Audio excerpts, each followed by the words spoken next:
الحمد للہ رب العالمین والصلاة والسلام علی سید الانبیاء والمرسلین قال اللہ تعالی وتبارک فی القرآن المجید والفرقان الحمید بسم اللہ الرحمن الرحیم قل ان کان آباؤکم وابناؤکم واخوانکم وازواجکم وعشیرتکم وعشيرتكم وأموال اقترفتموها وتجارة تخشون كسادها ومساكن ترضونها أحب إليكم من الله ورسوله وجهاد في سبيله فتربصوا حتى يأتي الله بأمره والله لا يهدي القوم الفاسقين صدق اللہ مولانا العظیم وصدق رسولہ النبی الکریم الرؤوف الرحیم اللہم نور قلوبنا بالقرآن وزین اخلاقنا بالقرآن وادخلنا الجنۃ بالقرآن ونجنا من النار بالقرآن قال اللہ تعالی وتبارک فی شان حبیبہ مخبرا وعامرا ان اللہ وملائکتہ یصلون علی النبی یا ایہا الذین آمنوا صلوا علیہ وسلموا تسلیما الصلاۃ والسلام علیک یا رسول اللہ وعلی آلک واصحابک یا محبوب رب العالمین الصلاۃ والسلام علیک یا رسول اللہ وعلی آلک واصحابک یا راحت العاشقین تمام حمد و ثنا تعریف و توصیف اللہ جل مجدہ الکریم کی ذات پاک کے لیے جو خالق کائنات بھی ہے اور مالک شش جہات بھی۔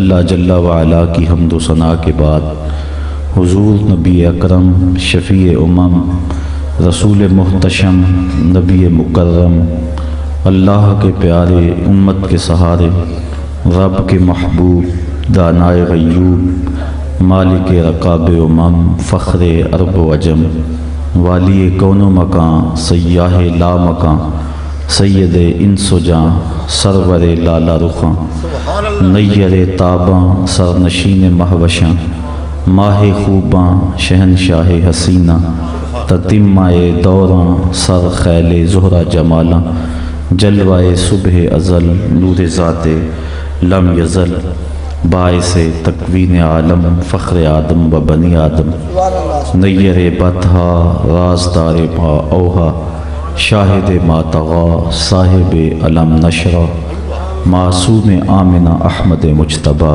حضرت محمد مصطفیٰ صلی اللہ علیہ وسلم کے حضور ناز میں اپنی عقیدتوں ارادتوں اور محبتوں کا خراج پیش کرنے کے بعد عزت و وقار کی مسندوں پہ جلوہ گر مہمانان ذی وقار معزز محترم سامعین منتظمین محفل السلام علیکم ورحمۃ اللہ وبرکاتہ۔ آج کی یہ پرنور محفل نور بارگاہ سرور عالم میں اپنی عقیدتوں اور محبتوں کا خراج پیش کرنے کے لیے ہمارے میزبان عالی مرتبت جناب محترم جاوید صاحب سلہریہ کی جانب سے منعقد ہے۔ بارگاہ رب العزت میں دعا ہے کہ آج کی اس بابرکت محفل کا ایک ایک لمحہ قبول فرمائے۔ حضور کا ذکر یقیناً دلوں کے لیے تسکین کا سامان ہے۔ حضرت شیخ مہدی الفاسی مطالع المسرات شرح دلائل الخیرات میں لکھتے ہیں، حضور کا ذکر سن کر جس شخص کے سینے میں ٹھنڈ نہیں پڑتی اس کے سینے میں دھڑکنے والا دل کسی مومن کا دل ہی نہیں ہے۔ یہ ہو ہی نہیں سکتا کہ حضور کا ذکر ہو اور دلوں کو قرار نہ ملے۔ جب کسی کے لبوں پہ نعت نبی کا نغمہ چڑھتا ہے لگتا ہے جس طرح باد بہاری چل پڑی ہے جو روحوں کو گدگدا رہی ہے اور من کے اندر اجالے پیدا کر رہی ہے، اور انسان جب اپنے اندر کیفیات کے ہجوم کو دیکھتا ہے تو سلطان باہو کے لہجے میں پکار اٹھتا ہے، اندر بوٹی مشک مچایا اتے جان پھلنتے آئی ہو۔ تو یہ حضور کے ذکر کی برکتیں ہیں کہ جہاں حضور کا ذکر ہو وہاں خوشبوئیں پھیل جاتی ہیں۔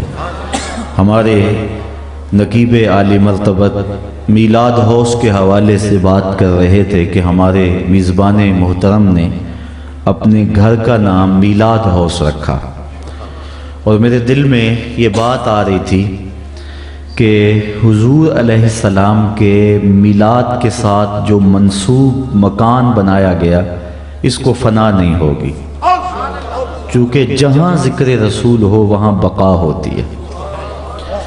یہ ایک مثال میں آپ کے سامنے رکھوں گا کہ مقام ابراہیم ایک ایسا پتھر ہے جس کے سینے پہ حضرت ابراہیم علیہ السلام کے قدم ثبت ہیں، اور اس کو مصلی بنانے کا کہا گیا۔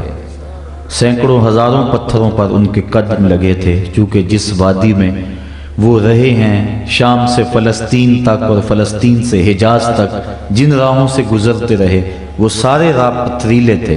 کوہ ابو قبیس کی چھاتی پہ بھی ان کے قدم لگے، اور وہاں کھڑے ہو کر انہوں نے حج کا پیغام لوگوں تک پہنچایا اور ندا دی، لیکن کسی اور پتھر کو باقی نہیں رکھا گیا، اور صرف مقام ابراہیم کو باقی رکھا گیا، جبکہ کئی اور پتھروں پہ بھی ان کے قدم لگے تھے۔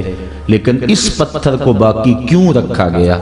اس لیے کہ حضرت ابراہیم علیہ السلام نے اس پتھر پہ کھڑے ہو کے میرے نبی کا میلاد پڑھا تھا۔ ربنا وابعث فیہم رسولا، اے اللہ اس رسول کو بھیج بھی دے۔ تو جس پتھر پہ حضور کا میلاد پڑھا گیا باقی پتھر مٹ گئے، وہ پتھر آج بھی موجود ہے۔ تو جو گھر جو بستی حضور کے میلاد سے منسوب ہوگی اللہ تعالیٰ وہاں برکت نازل فرما دے گا۔ اور حضور کے میلاد کا انعقاد کرنا یہ ایسا مبارک عمل ہے، آپ سینکڑوں بار علماء سے یہ بات سن چکے ہوں گے کہ ابو لہب نے اپنی لونڈی سویبہ کو جب اس نے خبر دی کہ تیرے ہاں بھتیجا ہوا ہے تو اس نے انگلی کے اشارے سے آزاد کر دیا، اور یہ اس نے کوئی نیا کام نہیں کیا تھا۔ عرب کے مزاج میں یہ بات شامل تھی کہ اگر غلام خوشخبری لائے تو آقا اس کو آزاد کیا کرتا تھا، تو اس خوشخبری پر اس لونڈی کو آزاد کر دیا گیا۔ اب جب نور رسالت کی شعائیں گھر گھر پہنچی اور اس کے اجالوں سے کائنات روشن ہو گئی، لیکن ابو لہب کا کلبہ احزاں اس سے محروم رہا۔ کول ہندیاں بھی کئیاں اپنا نہ جانیا، دل والے آکھیا دلدار آ گئے۔ یہ تو اپنے اپنے مقدر کی بات ہے۔ ابو جہل کو قبر میں سوال ہوتا ہے، ما کنتا تقولو فی حق حاضر رجل، ابو لہب کو بھی پوچھا جاتا ہے، شیبہ کو بھی، یہ ولید کو بھی، عتبہ کو بھی پوچھا جاتا ہے، لیکن وہ کیا کہتا ہے ہاتھ لا ادری، ہائے افسوس میں تو نہیں سے جانتا کہ یہ کون ہے۔ اچھا جانتا نہیں تو پتھر کس کو مارتا تھا؟ جانتا نہیں تو گڑے کس کی راہوں میں کھودتا تھا؟ جانتا نہیں تو کانٹے کس کی راہوں میں بچھاتا تھا؟ جانتا نہیں دار الندوہ میں بیٹھ کے قتل کی سازش کس کے خلاف تیار کی تھی؟ جانتا نہیں تو اوجریاں کس پہ ڈالی گئی؟ جانتا نہیں تو کس کے لیے بدر میں آیا تھا؟ لیکن کہتا ہے ہاتھ لا ادری، ہائے افسوس میں تو نہیں جانتا۔ جس نے ساری زندگی دیکھا، جو مقابلہ کرتا گیا، جو پتھر مارتا رہا، جو گڑے کھودتا رہا، جو مخالفت کے طوفان اٹھاتا رہا، جو انعام رکھتا رہا گرفتاری پر، آج کہتا ہے افسوس میں نہیں جانتا۔ اور 14 صدیاں گزرنے کے بعد ایک مومن قبر میں اترتا ہے، رخ محبوب کی زیارت ہوتی ہے، اور فرشتہ پوچھتا ہے بتا عامر چیمہ یہ کون ہے؟ تو وہ کہتا ہے پیچھے ہٹو، پہلے پائے ناز کو بوسہ تو لے لینے دو، میں تو مر کے پہنچا ہوں یہاں اس دل ربا کے واسطے، میری تو زندگی اسی نبی کے نام پہ گزر گئی۔ اگر میں جانتا نہیں تھا ہٹلر کے دیش میں نے نبی کے نام پہ جان کیوں وار دی تھی؟ میرا تو سارا سرمایہ یہی ہے، یہ تو میرے وقت کہ وہ میری قبر میں آئے وہ میرے مزار پہ گھونگٹ اتار کے، آئے وہ میرے مزار پہ گھونگٹ اتار کے، مجھ سے تو نصیب اچھے ہوئے میرے مزار کے، یہ تو بخت سمجھ گئے کہ وہ میری قبر پہ آئے ہیں۔ تو جس شخص نے ساری زندگی دیکھا وہ تو پہچان نہیں سکا، اور جس نے کبھی نہیں دیکھا تھا وہ فوراً کہتا پیچھے ہٹو، بعد میں بتاؤں گا، پہلے پائے ناز کو بوسہ تو لے لینے دو۔ آپ بتائیے کہ جس نے دیکھا وہ پہچان نہیں رہا، اور جس نے کبھی نہیں دیکھا تھا، صدیوں کا فاصلہ ہے، وہ فوراً پہچان رہا ہے۔ تو کیا ماجرا ہے؟ اصل اس کی اس آنکھ نے دیکھا تھا، دل کی آنکھ نے نہیں دیکھا تھا، اس لیے یہ آنکھ تو بند ہوئی، دل کی آنکھ کھلی، دل کی آنکھ نے دیکھا ہی نہیں تھا، اس لیے کہنے لگا ہے ہاتھ لا ادری، میں تو نہیں پہچانتا۔ اور مومن کی اس آنکھ نے گو نہیں دیکھا تھا، لیکن در دل مسلم مقام مصطفیٰ آبروئے باز نام مصطفیٰ، مومن کے دل میں تو ڈیرے ہی محمد عربی کے ہوتے ہیں۔ اس نے اگرچہ دیکھا نہیں تھا، نعت خواہوں سے تذکرہ تو سنا تھا، اس نے مہر علی سے نقشہ تو سنا تھا کہ مکھ چند بدر شاہ شانی ہے، متھے چمک دی لاٹ نورانی ہے، کالی زلف تے اکھ مستانی ہے، مخمور اکھی ہن مد بریاں۔ اس نے نقشہ سنا تھا، جب پردہ ہٹا کہا یہ تو وہی ہے جس کے لیے میں محفل میلاد سجایا کرتا تھا، جس کے لیے میں نعرے لگایا کرتا تھا، جس کے لیے زندگی کے شب و روز میں نے وار دیے۔ تو قریب ہونے کے باوجود بھی ابو لہب محروم رہ گیا، ساری زندگی مخالفت کرتا رہا۔ اس کی مذمت میں قرآن مجید میں سورت اتری، بلکہ قرآن مجید کے اندر اگر کسی کافر کا نام لیا گیا ہے تو وہ ابو لہب کا لیا گیا، صحابہ میں سے حضرت زید کا نام اور کفار میں سے ابو لہب کا نام، باقیوں کے ساتھ اشارے کنائے سے بات کی گئی ہے، لیکن اس کو مخاطب کر کے اللہ تعالیٰ نے فرمایا تبت یدا ابی لہب و تب، میرے محبوب کو بری نظر سے دیکھنے والے اور تبن لکا ہنالک سائر اليوم الہذا جماعتنا کا تانا دینے والے تیرے دونوں ہاتھ ٹوٹ جائیں۔ اللہ کی طرف سے جواب آیا۔ اس کی بیوی کے لیے مذمت آئی جو حضور کی راہوں میں کانٹے بچھایا کرتی تھی، لیکن جب مر گیا تو حضرت عباس بن عبد المطلب رضی اللہ تعالی عنہ نے خواب میں دیکھا اور کہا سنا کیا حال ہے؟ کہا حضور کی مخالفت بڑی مہنگی پڑی، سخت عذاب میں ہوں اور دکھ میں مبتلا ہوں، لیکن جب پیر کا دن آتا ہے تو میرے عذاب میں بھی تخفیف ہوتی ہے، اور حضور کے آنے کی خوشی میں لونڈی کو جس انگلی سے آزاد کیا تھا اس سے مجھے ٹھنڈا اور میٹھا مشروب بھی ملتا ہے۔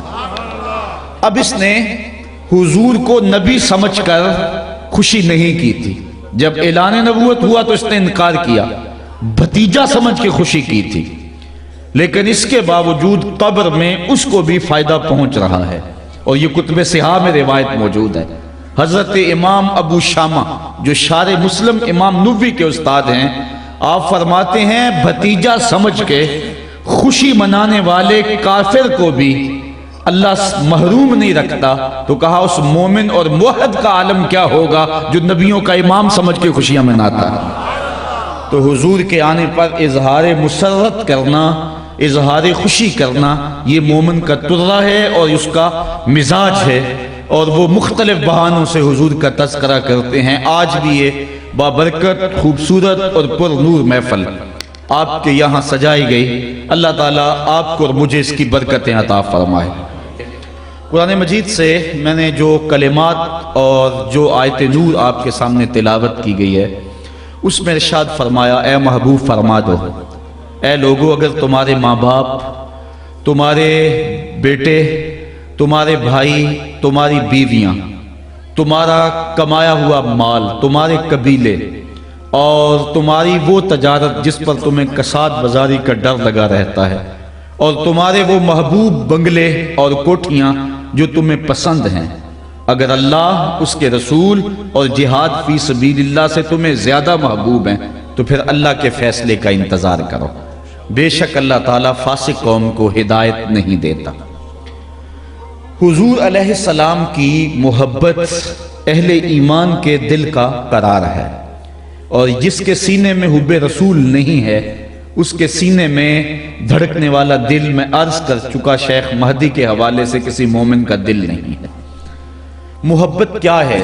کسی شخص کی طرف قلب کے رجحان کو محبت کہتے ہیں۔ کسی نے کہا کہ کچھ لوگوں میں سے کسی شخص کو اختیار کرنا یہ محبت ہے۔ محبت کے مختلف انداز اور مختلف تعریفات کی گئی ہیں۔ علامہ اقبال نے اپنے انداز کے اندر ایک طویل نظم کے اندر جس کا عنوان ہی محبت ہے، محبت کی تعریف کی ہے۔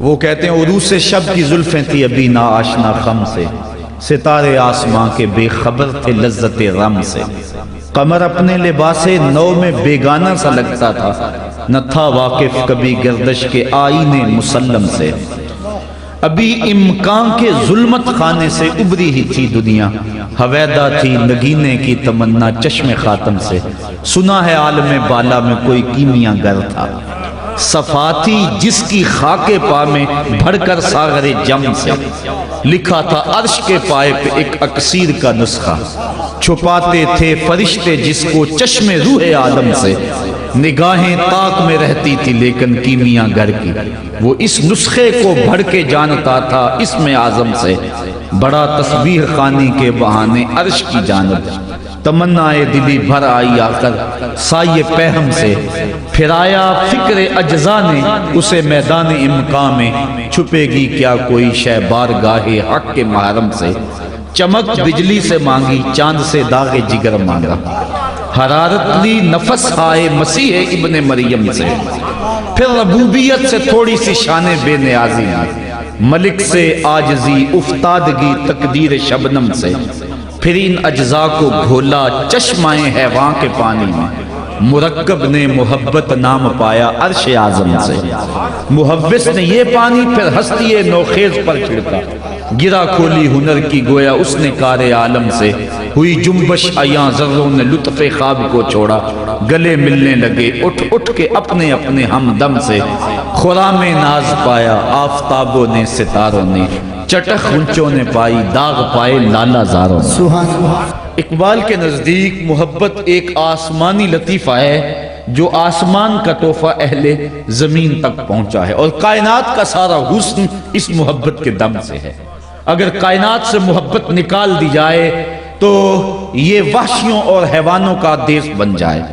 یہ محبت ہی ہے جس کے دم سے بہاریں ہیں، یہ محبت ہی ہے کہ جو گندگی میں لتڑے ہوئے بچے کو دھونے سے قبل اس کا پہلے منہ چومتی ہے، کبھی ماں کے روپ میں، کبھی بہن کے انداز میں، کبھی ماں کی تڑپتی ہوئی ممتا کے روپ کے اندر یہ محبت جلوہ گر ہوتی ہے، کبھی بلبل کو گلاب کے ارد گرد رقص بسمل کے تماشے کرنے پہ مجبور کرتی ہے، اور یہی محبت کبھی شمع کے گرد پروانے کو ناچنے پہ مجبور کرتی ہے۔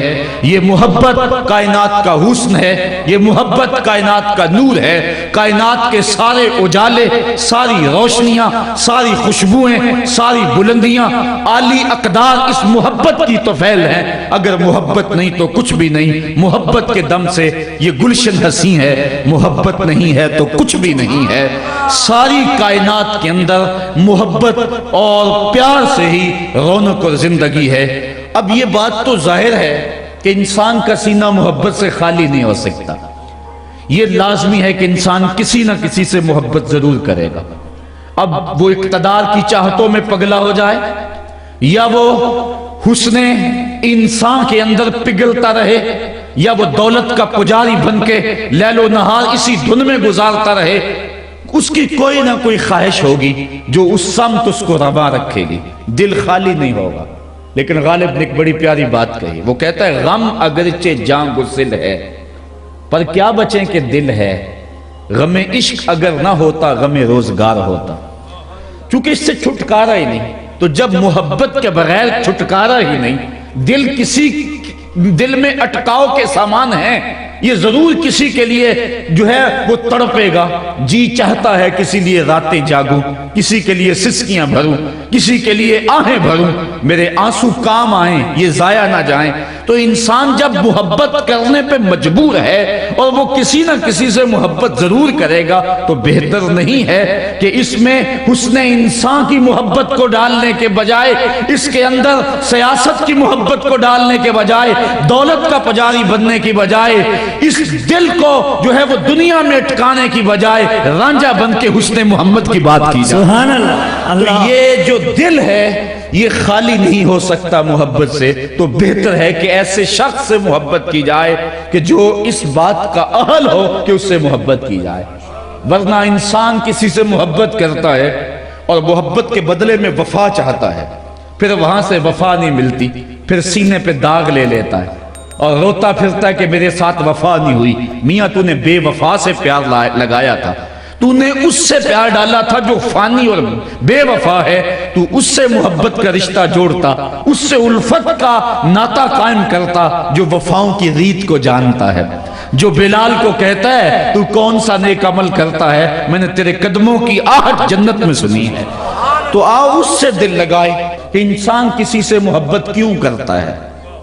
کسی سے انسان محبت اس لیے کرتا ہے کہ اس نے میرے ساتھ کوئی احسان کیا ہے، یا کسی سے اس لیے محبت کرتا ہے کہ مجھے مستقبل میں اس سے کوئی غرض ہے، یا کسی سے اس لیے محبت کرتا ہے کہ وہ علم و کمال اور فضل میں بہت بڑھ کر ہے، یا کسی سے اس لیے محبت کرتا ہے کہ وہ مجھ سے محبت کرتا ہے تو پھر مجھے بھی کرنی چاہیے۔ اور محبت کا سب سے بڑا داعیہ یہ ہے کہ بندہ کسی سے اس لیے محبت کرتا ہے کہ وہ خوبصورت بڑا ہے، وہ سونا بہت ہے، اس لیے انسان کے قلب کا میلان حسن کی طرف فطرتاً ہے۔ اگر کسی سے اس لیے پیار کیا جاتا ہے کہ اس کے احسانات ہمارے اوپر بڑے ہیں، تو بتاؤ حضور سے بڑھ کر احسان کس کے ہو سکتے ہیں؟ ہم تو اپنے وجود میں بھی حضور کے محتاج۔ اگر حضور جلوہ گر نہ ہوتے تو ہمیں شرف وجود نہ دیا جاتا، محمد نہ ہوتے تو اے بندہ پرور خدا خود ہی ہوتا، خدائی نہ ہوتی۔ اس کائنات کو کبھی خلط وجود نہ دیا جاتا اگر حضور جلوہ گر نہ ہوتے۔ اقبال کہتا ہے ہو نہ یہ پھول تو بلبل کا ترنم بھی نہ ہو، چمن دہر میں کلیوں کا تبسم بھی نہ ہو نہ یہ ساقی تو پھر میں بھی نہ ہو، خم بھی نہ ہو، بزم توحید بھی دنیا میں نہ ہو، تم بھی نہ ہو، خیمہ افلاک کا استادہ اسی نام سے ہے، نبض ہستی تپشا مادہ اسی نام سے ہے، کائنات کی جو نبض دھڑک رہی ہے اس میں فیضان مصطفیٰ ہے۔ اگر حضور درمیان سے ہٹ جائیں تو کائنات کا چراغ بجھ جائے، اگر ان کی رحمت نہ ہو درمیان میں ابھی آگ لگ جائے دونوں جہاں میں۔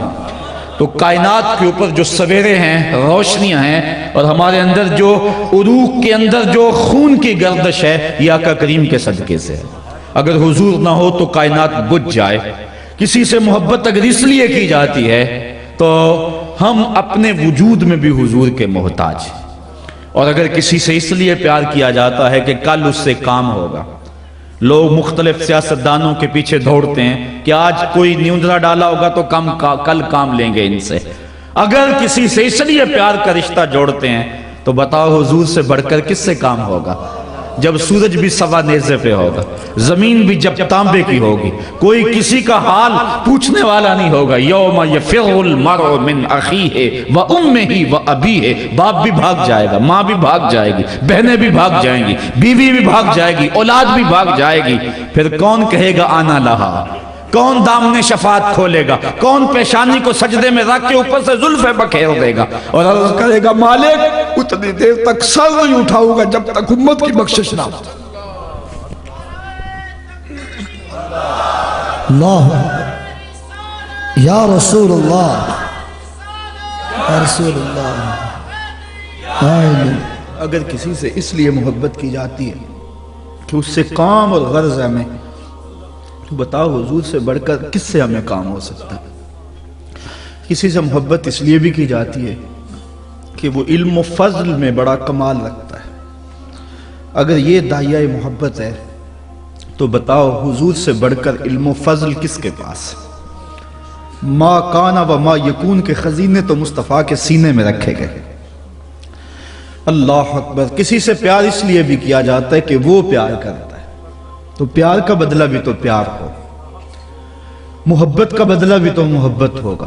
میں یہ وعدہ کیا تھا آج، لیکن یہ مجھے لکھنا یاد نہ رہا، تو یہ کسی اور جگہ پہ وعدہ ہو گیا، اور میرے عزیز عالی مرتبت چودھری ریاض صاحب نے مجھے جب دوبارہ یاد دلایا تو بڑا مسئلہ میرے لیے بن گیا، لیکن چونکہ ان کی محبت تھی اور محبت کے بدلے کے اندر مجھے ان سے معذرت کرنا پڑی اور یہاں آنا پڑا، تو یہ محبت کے بدلے میں بھی محبت ہوتی ہے۔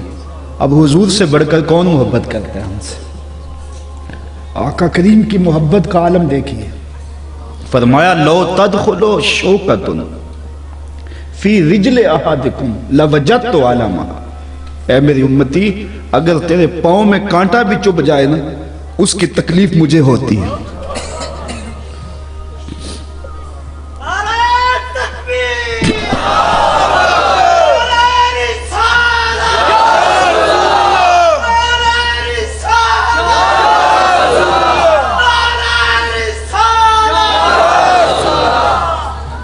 کسی سے محبت اس لیے بھی کی جاتی ہے کہ وہ سونا بڑا ہے. یہ محبت کا سب سے بڑا داعیہ ہے. اور اگر اس لیے کسی سے محبت کرنی ہے تو آؤ دیکھو حضور کی خاک پا کے برابر بھی دنیا کا حسن نہیں ہے. لکھاں آئے نبی زمانے تے محبوب خدا جا کوئی نہیں. لکھاں سونے بن بن بندے نے او دی خاک پا جا کوئی نہیں. جیسا حسن ان کو دیا. میرے اعلیٰ حضرت فرماتے ہیں اللہ اکبر. یہ اعلیٰ حضرت کی نعت پڑھ رہے تھے اور مجھے وہ واقعہ یاد آ رہا تھا کہ جب آپ کے برادر مولانا حسن رضا فاضل بریلوی نے یہی نعت جو پڑھی جا رہی تھی، اس سے قبل ایک نعت داغ دہلوی کو پیش کی. اور داغ دہلوی کسی معمولی شخص کا نام نہیں ہے. علامہ اقبال نے اس بات پہ فخر کیا ہے کہ میں داغ دہلوی کا شاگرد. نسیم تشنا ہی نہیں اقبال کچھ اس پہ نازاں. فخر ہم کو بھی ہے شاگردی داغ سخندان کا. اپنے دور کا معتبر نام داغ دہلوی. مولانا حسن رضا خان نے اعلیٰ حضرت کی کوئی نعت پیش کی تو داغ دہلوی اشش کر اٹھا. کہنے لگا حد ہے. اچھا اب جب دوبارہ جائیں گے تو تازہ کلام ان سے لکھوا کے لانا. اب داغ دہلوی کی مجلس سے حضرت امام حسن رضا اٹھے. کچھ عرصے کے بعد جب واپس بریلی شریف آئے تو اعلیٰ حضرت سے یہ کہنا بھول گیا کہ میں داغ دہلوی سے اس طرح آپ کا کلام پیش کیا تھا اور وہ اس کلام کو سن کر بڑے خوش ہوئے تھے. انہوں نے کہا تھا کوئی نیا کلام لے کر آنا. جب واپسی کا ٹکٹ لے لیا دلی آنے کے لیے تو اچانک وہ داغ دہلوی کی فرمائش یاد آئی تو اعلیٰ حضرت کے پاس آئے کہ حضرت میں جا رہا ہوں, ٹکٹ لے لیا اور چند منٹ رہ گئے گاڑی چلنے میں. تو یہ میں ان سے وعدہ کیا ہوا تھا کوئی نئی نعت لکھی ہو تو مجھے وہ نعت دے دیں تاکہ میں جا کے ان کو سنا سکوں. اعلیٰ حضرت فرمایا کہ تم کاغذ اور قلم لے آؤ, ابھی نہیں لکھ دیتے ہیں. کہا حضرت وہ میں نے ٹکٹ لے لیا اور گاڑی چلنے والی ہے. کہا چلو لکھ دیتے ہیں ابھی. تو یہ نعت جو ہمارے محترم کریم سلطان صاحب نے پڑھی, اعلیٰ حضرت نے یہ لکھی, ان کی مہک نے دل کے غنچے کھلا دیے. اللہ اکبر. ابھی اس کا مقطع ہوتا ہے جس میں شاعر اپنا نام لکھتا ہے, وہ ابھی نہیں لکھا گیا تھا کہ وصل ہو گئی. تو جلدی سے وہ لے کر اعلیٰ حضرت سے وہ اسٹیشن پہ چلے گئے اور بیٹھ کے جا کے گاڑی پہ. تو جب داغ دہلوی کو یہ سنائی تو وہ آشش کر اٹھا. تو کہا مقطع نہیں ہے اس کا. کہا اصل وہ فوری لکھی گئی تھی اور گاڑی کی وصل ہو گئی تھی اور مقطع نہیں لکھنے کا موقع ملا. تو داغ دہلوی حیران ہو گیا کہ اتنا عالی نظم کلام اور اتنی جلدی میں لکھا گیا. کہا اس کا مقطع اب میں دیتا ہوں اور اپنے بھائی سے عرض کرنا کہ وہ مقطع ہی رہے. اور یہ جو آخری شعر ہے, ملک سخن کی شاہی رضا تم کو مسلم, جس سمت آ گئے ہو سکے بٹھا دیے. یہ شعر اعلیٰ حضرت کا نہیں, یہ داغ دہلوی کا شعر ہے. یہ اس نے اعلیٰ حضرت کے کلام میں شامل کیا تھا داغ دہلوی نے. یہ ہے میرے امام احمد رضا خان فاضل, کیونکہ یہ مہین ملک سخن کی شاہی رضا تم کو مسلم, جس سمت آ گئے سکے بٹھا دیے. اور اسی دوران اعلیٰ حضرت کا ایک اور شعر مجھے یاد آ گیا. محبوب کو سجدہ کرنا یہ جائز نہیں ہے, اللہ کے علاوہ کسی کو جائز نہیں ہے. اب جب جبریل آئے معراج کی رات اور حضور علیہ السلام کے قدموں میں بیٹھ کر حضور کے قدموں کو چومتے رہے, یا جبریلو قبل قدمے, اے جبریل میرے محبوب کے قدموں کو بار بار چوم. ہمارے نقیب محترم بھی اور ہمارے ثنا خان بھی میرے علم کے مطابق جو ہے وہ مکمل عالم بھی ہیں. تو یہ قبل تفیل ہے اور یہ کثرت ماخذ چاہتا ہے, یعنی ایک بار نہیں بار بار. قبل قدمہ ہے اور قدمہ نہیں قدمہ ہے تسنیہ ہے, یعنی اے جبریل میرے محبوب کے قدموں کو بار بار چوم. اور جب جبریل کا سر حضور کے قدموں میں تھا تو شاعر کا ذوق ہے کہ شاعر کہے کہ جبریل سجدہ کر رہا ہے، لیکن اگر کہیں تو شریعت قدغن لگاتی ہے، لیکن شاعرانہ ذوق مجبور کر رہا ہے۔ اب اعلیٰ حضرت کا انداز دیکھیے، یہ نہیں کہا کہ جبریل سجدہ کر رہے ہیں، لیکن اپنے شاعرانہ ذوق کی تسکین بھی کر گئے۔ فرماتے ہیں تاج روح القدس کے موتی جسے سجدہ کریں۔ اعلیٰ حضرت فرماتے ہیں کہ جو جبریل نے تاج پہنا ہوا تھا اور تاج پر موتیوں کی لڑیاں تھیں اور وہ لڑیاں سجدہ کر رہی تھیں۔ اب لڑیاں تو غیر مکلف ہیں، ان کا سجدہ منع تو نہیں ہے، تو جب لڑیاں جھکی ہیں تو امامہ بھی جھکا ہے، جب امامہ جھکا ہے تو سر بھی جھکا ہے، تو کہا تاج روح القدس کے موتی جسے سجدہ کریں، رکھتی ہیں کتنا وقار، اللہ اکبر ایڑیاں۔ سبحان تاج روح القدس کے موتی جسے سجدہ کریں، رکھتی ہیں کتنا وقار، اللہ اکبر ایڑیاں۔ اور پھر ایک دن اعلیٰ حضرت کا جی چاہا کہ میں حضور کی زلفوں کو گھٹا کہوں۔ شاعر کہتا ہے نا محبوب کے چہرے کو وہ دن کہہ لیتا ہے اور زلفوں کو رات کہہ لیتا ہے۔ وہ حافظ شیرازی کہتا ہے بفروغ چہرہ زلفت رہے دل زند ہما شب چہ دلاورست دزدے کہ بشب چراغ دارت۔ وہ کہتا ہے کہ وہ کالی رات کے اندر چراغ جلا کے، کالی رات، زلفوں کی کالی رات کے اندر چہرے کا چراغ جلا کے دو لوگوں کے دل لوٹ رہا ہے۔ کتنا بہادر چور ہے کہ دن کو لوٹ رہا ہے۔ چہ دلاورست دزدے کہ بشب چراغ دارت، کتنا بہادر چور ہے کہ دن کو لوٹ رہا ہے۔ تو شاعر کا مزاج ہے کہ زلفوں کو رات کہے اور چہرے کو دن کہے۔ یہ ذوق اعلیٰ حضرت کو بھی آیا، لیکن پھر کہا میں کیوں کہوں رات، لیکن پھر ذوق تاکہ شعراء تو کہتے آئے ہیں، پھر ذوق نے یاوری کی، کہا اچھو رات نہیں کہتا لیلۃ القدر کہہ لیتا۔ حضور جب درمیان میں مانگ نکالتے تھے سیدھی مانگ، تو اعلیٰ حضرت نے کہا کہ لیلۃ القدر میں مطلع فجر حق، لیلۃ القدر میں مطلع فجر حق، مانگ کی استقامت پہ لاکھوں سلام، مانگ کی استقامت پہ لاکھوں سلام۔ سلام۔ ایسا حسن اگر کسی کے لیے اس لیے پیار کیا جاتا ہے کہ وہ حسین بڑا ہے، تو بتاؤ حضور سے بڑا حسین کون ہے؟ اعلیٰ حضرت فرماتے ہیں، بات اعلیٰ حضرت کی چل پڑی، سخن شاعری شہر یار اپنی جگہ، نعت کہنے کو احمد رضا چاہیے۔ فرماتے ہیں بلبل نے گل ان کو کہا، بلبل نے، بلبل کی انتہائی پرواز رہی ہے، اس سے آگے تو بلبل سوچ ہی نہیں سکتی۔ بلبل نے گل ان کو کہا، کمری نے سروے جاں فضا، حیرت نے جھنجھلا کر کہا یہ بھی نہیں وہ بھی نہیں، خورشید تھا کس زور پر، کیا بھڑ کے چمکا تھا قمر، بے پردہ جب وہ رخ ہوا یہ بھی نہیں وہ بھی نہیں۔ ایسا حسن دیا کہ کائنات تکتی رہ جیسے۔ صرف 23-24 صحابہ جو حضور کا حسن بیان کرتے ہیں، 1,24,000 صحابہ نے حضور کو دیکھا ہے۔ آپ نے مجھے دیکھا ہے، اگر بعد میں کوئی پوچھے کہ جناب کیسے تھے تو آپ میرا ناک نقشہ بیان کر دیں گے؟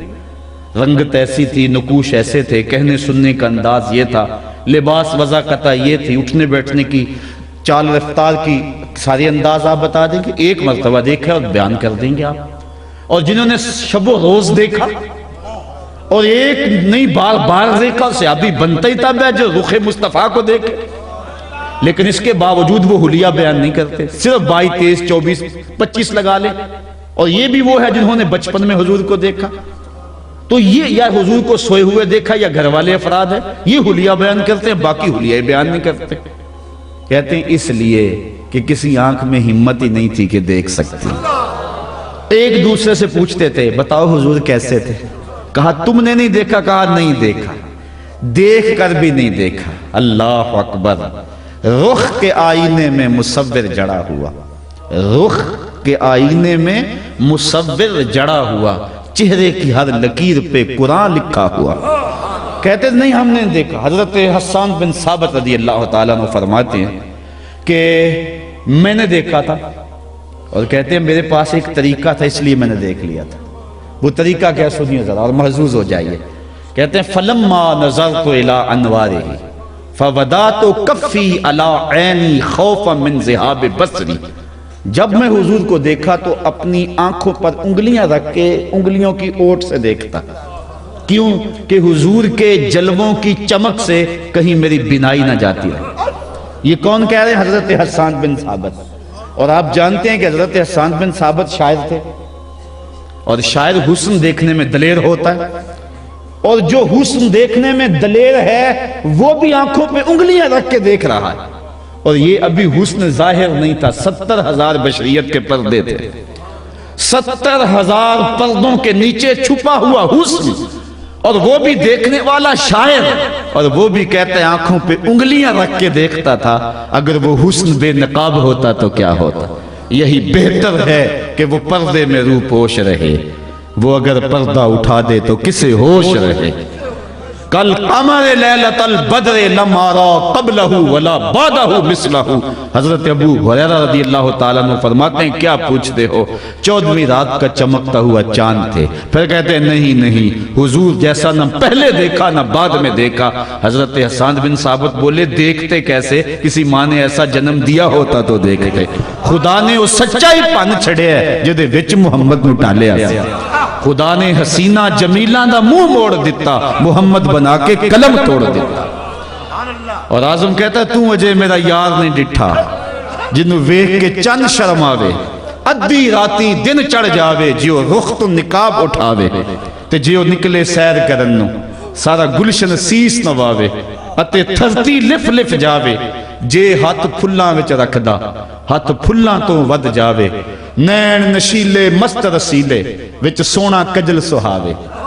اکھ اگڑے تے انج پیا جاپے جویں میں خانہ کھل جاوے. کیا خوب سجن دیاں اکھیاں نے جویں بھر کے سرائیاں رکھیاں نے. اکھ اگڑے تے انج پیا جاپے جویں میں خانہ کھل جاوے. توبہ توبہ حسن سجن دا چال نہ چلی جاوے. بجلی ڈردی لشک نہ مارے متا بے ادبی ہو جاوے. علم خدا نے اینا دتا عقلاں وچ نہ آوے. عقل خدا نے اینی دتی علماں وچ نہ آوے. کی اعجاز نظر وچ او دی جو آوے وک جاوے. خلق او دے نے مولئی دنیا کوئی ورلائی جان بچاوے. اعظم ایڈا سونا ماہی سانو کدرے نظر. نعرہ تکبیر، نعرہ رسالہ، سیدی مرشدی علماء اہل سنت علامہ رضا ثاقب مصطفی، نعرہ حیدری. اگر کسی سے اس لیے پیار کیا جائے کہ وہ سونا بڑا ہے تو بتاؤ ماں ذاق کی آنکھ سے بہتر کس کی آنکھ میں کجلا ہو سکتا ہے؟ اگر اس لیے کسی سے پیار کیا جائے کہ وہ سونا بڑا ہے، بتاؤ کسی کا چہرہ بددہا ہے؟ اگر اس لیے کسی سے پیار کیا جائے تو وہ خوبصورت بڑا ہے، بتاؤ کسی کی زلف کو رب نے حمیم کہا ہے؟ کسی کے ہاتھوں کو رب نے ید اللہ کہا ہے؟ کسی کے سینے کو علم نشرہ کہا تھا؟ تو اس لیے اگر اس لیے پیار کیا جائے تو پھر حق ہے حضور کا کہ حضور سے پیار کیا جائے. یہ مضمون تو اپنے دامن میں اور بڑی گنجائش رکھتا ہے، لیکن میں اپنی گفتگو کو سمیٹنے کی سمت آ رہا ہوں. جب کسی سے پیار کیا جائے تو محض دعوی پیار سے ہی پیار کا ثبوت ہوگا یا پیار کے کوئی تقاضے بھی ہیں؟ تو یہ بات ذہن میں رکھو کہ بندہ جس سے پیار کرتا ہے ایک علامت یہ ہے کہ کثرت سے اس کا ذکر کرتا ہے. حبو کا شیع اکثر ذکر ہو. بندہ جس سے پیار کرتا ہے کثرت کے ساتھ اس کا ذکر کرتا ہے، بہانے بہانے بات چھیڑ دیتا ہے. اللہ مطرب سے کہو کہ چھیڑے ذرا اس جان تمنا کا قصہ. مطرب سے کہو کہ چھیڑے ذرا اس جان تمنا کا قصہ. فرقت کے بھیانک لمحوں میں کچھ دل کو سہارا ہو جائے تو اس کو تذکرہ تسکین دیتا ہے. وہ کہتا ہے کہ تذکرہ چھڑ جائے، بات چھڑ جائے، کسی بہانے سے ان کی بات چھڑے. اور صحابہ جب اکٹھے بیٹھتے تھے تو بتایا کرتے تھے، ایک دوسرے سے کہا کرتے تھے کوئی حضور کی باتیں سناؤ، حضور کا تذکرہ چھڑو. اور جس کے پاس حضور کی باتیں ہوتی وہ لوگوں کو کہتا مجھ سے پوچھو نا حضور کی باتیں. حضرت ابو طفیل یہ وہ صحابی ہیں جو سب سے آخر میں فوت ہوئے. 110 ہجری میں ان کا انتقال ہوا. یہ آخری صحابی ہیں. تو آپ ایک دن حج کا موقع تھا تو اس وقت سارے صحابہ فوت ہو گئے تھے، یہ اکیلے ہی تھے. یہ ایک اونچی جگہ پہ کھڑے ہو گئے اور لوگوں کو بلانے لگے. لوگ قریب آ گئے، کہا لوگو اس وقت روئے زمین پہ میں تنہا رہ گیا ہوں جن آنکھوں نے مصطفیٰ کو دیکھا ہے. ذرا میرے نیڑے آؤ نا اور مجھ سے حضور کی باتیں پوچھو تو میں تمہیں حضور کا تذکرہ سناؤں۔ تو محبت کا تقاضا یہ ہے کہ بندہ جس سے پیار کرے اس کی باتیں کرے، اور یہ محفل میلاد اسی روح کو کہتے ہیں۔ اکٹھے بیٹھ جاتے ہیں، کبھی نظم میں کبھی نثر میں، کبھی تلاوت بھی چڑھتی ہے تو والضحیٰ کی تلاوت ہوتی ہے، تذکرہ حسن رسول ہوتا ہے، حضور کی باتیں ہوتی ہیں۔ یہ محبت کا تقاضا ہے۔ محبت کا دوسرا تقاضا یہ ہے کہ بندہ جس سے پیار کرتا ہے اس کی محبت میں اندھا اور بہرا ہوتا ہے۔ حبو کا شیع یومی و یسم، بندہ جس سے پیار کرتا ہے اس کی محبت میں اندھا بھی ہوتا ہے اور بہرا بھی ہوتا ہے۔ مطلب کیا؟ نہ محبوب کا عیب دیکھ سکتا ہے، نہ محبوب کا عیب سن سکتا ہے۔ کسی کی ہمت نہیں کہ اس کے سامنے کوئی اس کے محبوب میں کوئی نقص نکالے، یا وہ نہیں یا پھر ہم نہیں۔ یہ ہے تقاضا محبت۔ اور اگر کوئی شخص محبوب میں عیب دیکھتا ہے تو وہ محب ہی نہیں ہے، وہ مکھی ہے، وہ پروانہ نہیں ہے۔ محبوباں تے نکتہ چینی جڑا کرن تو باز نہیں آتا، اصل منافق جانی ہے اس نے اور جھوٹے پیار جتاؤندا۔ سانو دسیا عشق دے مفتی جڑا مڑ مڑ پیا فرماؤندا، آزم جتھے دل لگ جاوے اتھے عیب نظر نہیں آتا۔ عیب ہو بھی تو نظر، اور یہاں تو ہے ہی نہیں۔ خلقت مبرم من کل عیب، یہاں تو ہے ہی نہیں، اور محبوب میں تو عیب ہو بھی تو نظر۔ علامہ رومی لکھتے ہیں کسی نے لیلا کو دربار میں بلایا حاکم وقت نے، گفت لیلا را خلیفہ کہاں تو کس تو مجنو شد پریشان ہوگا بھی، از دیگر خوباں تو افزو نیستی، گفت خامش چوں تو مجنو نیستی۔ بلا کے کہا کہ تیرے حسن کا بڑا شور ہے، ایک شہزادہ پاگل ہو گیا، اس کے حواس اڑ گئے، میں نے سوچا تھا کہ بڑی خوبرو ہوگی لیکن تیرے سے زیادہ حسین تو میری لونڈیاں ہیں۔ از دیگر خوباں تو افزون نیستی، باقی عورتوں سے کوئی تو انوکھی تو نہیں ہے۔ تو جو لیلا نے جواب دیا وہ دو لفظی تھا، سنیے۔ لیلا نے کہا گفت خامش، کہا بادشاہ چپ کر جا، چوں تو مجنو نیستی، تیری آنکھ مجنو والی تو نہیں نا؟ دیدہ مجنو اگر بودے تو را، از تو عالم بے خطر بودے تو را، تیری آنکھ مجنو والی ہوتی پھر تو مجھے دیکھتا۔ تو ہوش دارو لیک مجنو بے خودست، در طریق عشق بیداری بدست۔ تو ہوش والا ہے اور مجنو ہوش کو چھٹی دے کر آیا ہے، اور اس کوچے میں جو ہوش کی پونجی لے کر آئے اسے سودا نہیں ملتا۔ اگر لیلا کو دیکھنا ہو تو مجنو کی آنکھ چاہیے، اگر مصطفیٰ کو دیکھنا ہو جناب ابو بکر کی آنکھ چاہیے۔ ابو جہلوں کو کبھی محبوب نظر نہیں آیا کرتا۔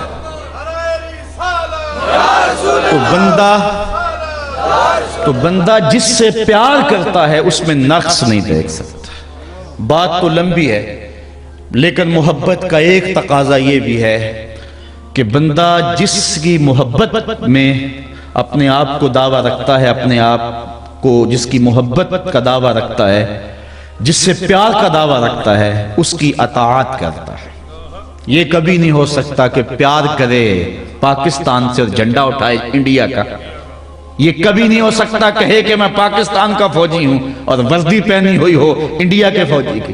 یہ ایسے نہیں ہو سکتا ہے۔ بندہ جس سے محبت کرتا ہے، جس سے پیار کرتا ہے، اس کی اطاعت کرتا ہے، اور اگر اطاعت نہیں کرتا اس کی تو پھر اس کی محبت کے اندر نفاق پایا جاتا ہے۔ میں اور آپ اگر حضور سے محبت کا دعویٰ کرتے ہیں، اور الحمدللہ اپنے دعوے میں ہم سچے ہیں، سر سے لے کر پاؤں تک ہماری جسم کا ایک ایک رونگٹا اور ہمارے گوشت کی ایک ایک بوٹی اور ہمارے خون کا ایک ایک قطرہ مصطفیٰ جان رحمت پہ قربان ہے۔ کوئی حضور کے بارے میں یہ پھر ڈنمارک نے ایک بدماشی کی اور پھر دوبارہ اسی سلسلے کا احیاء کیا، اور عالم اسلام سراپا احتجاج بنا ہوا ہے۔ ہم لوگ ہر چیز برداشت کر لیتے ہیں لیکن کبھی نہیں ہو سکتا کہ حضور کے بارے میں کوئی نازیبہ بات کہے اور ہمارے سینے میں دل نہ دھڑکنے لگ جائے۔ ہم اپنی جانوں سے زیادہ عزیز مصطفیٰ کریم کو سمجھتے ہیں، اور حضور کا ذکر بھی ہمارے حصے میں آیا۔ شاہ بطحہ کی مدحہ سرائی اہل سنت کے حصے میں آئی۔ یہ ہمارا مقدور ہے، یہ ہماری قسمت ہے، اس قسمت میں ناز کیا کرو۔ حضور کا ذکر سن کے پیشانی پہ بل نہیں آتے، کلیجے میں ٹھنڈ پڑتی ہے۔ یہ بہت بڑی دولت ہے، اس کو چھوٹی دولت نہ سمجھنا، اور چوروں ڈاکوں لٹیروں سے اس دولت کو بچا کے رکھنا۔ لیکن یہ جو پہلو ہے کہ بندہ جس سے پیار کرتا ہے اس کی اطاعت بھی کرتا ہے، اگر اس پہلو میں میں اور آپ اپنے آپ کو کمزور دیکھیں تو آئیں اپنی محبت کو کامل کریں اور اپنے آپ کو حضور کی چوکھٹ پہ لے چلیں، ایک سنت کو دیکھیں اور ایک ایک حضور کے عمل کو دیکھیں اور حضور کی اطاعت کے سانچے میں ڈھل جائیں۔ اب یہ دلیلیں نہ آنے لگ جائیں جی بندہ دل سے مومن ہونا چاہیے، ظاہر کا کیا ہے، اوپر کا کیا ہے، اندر سے صحیح ہونا چاہیے۔ میں کہتا ہوں اگر کوئی انڈیا کے میجر کی وردی پاکستان کا میجر پہن لے، اس کو کورٹ مارشل کیا جائے گا کہ نہیں کیا جائے گا؟ وہ کہے کہ نہیں جی میں تو اندر سے پاکستانی، یہ تو وردی ویسے مجھے اچھی لگی اور میں نے پہن لیا، تو اس کی حب الوطنی مشکوک ہوگی۔ جب تجھے پاکستانی فوجی کی وردی پسند نہیں، تیری حب الوطنی کو کیسے مانا جائے جو سر سے لے کر پاؤں تک مصطفیٰ کے نقشے کو نہیں اپناتا؟ تو اس کے اندر کی کیفیت کا ہم کیسے اعتبار کریں گے؟ میرے حضور قبلہ عالم فرماتے ہیں محمد دی زیارت محمد دے رنگ وچ، اے ٹھگ بازیاں ساری جانے محمد، اور یاری لا تو پاک نبی سنگ، اے پر پوری یاری پھر درود قبول ہے تیرا لکھ نالوں ایک باری۔ وآخر دعوانا ان الحمدللہ۔